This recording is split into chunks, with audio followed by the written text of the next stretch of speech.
महामार्गाची धूळ उडत असल्याने केळी उत्पादक प्रचंड चिंतेत सापडलेला आहे। जळगावच्या मुक्ताईनगर परिसरात महामार्गाचं काम सुरू आहे आणि यामुळे मोठ्या प्रमाणात धूळ उडत आहे।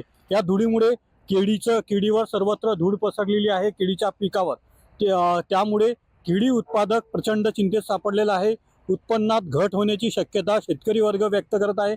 एकंदरीत जळगावचं महत्त्वपूर्ण मानलं जाणारं हे केळीचं पीक आहे, मात्र या पिकावर सर्वत्र धूळ पसरत आहे। या महामार्गाचं सध्या काम सुरू आहे। उत्पन्नात मोठ्या प्रमाणात घट होण्याची चित्र आहे। अनेक रोगांचे प्रादुर्भाव देखील या पिकावर निर्माण झालेले आहेत। करपा असोत किंवा या ठिकाणी जे पीक आहेत हे पूर्ण सुकत चाललेलं आहे। एकंदरीत या पिकावर जर पहाड आहेत हे सर्वत्र खराब होत चाललेले आहेत।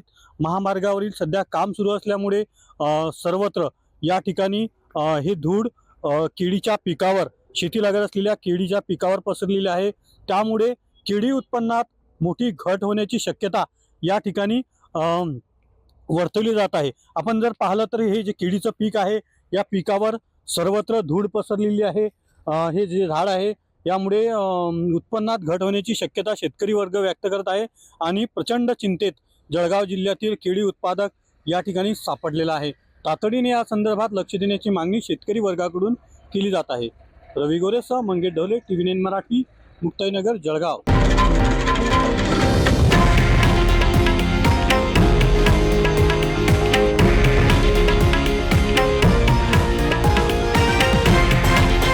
हे आहे देशातील नंबर 1 न्यूज नेटवर्क आणि आपण पाहत आहात TV9 मराठी, एकमेव।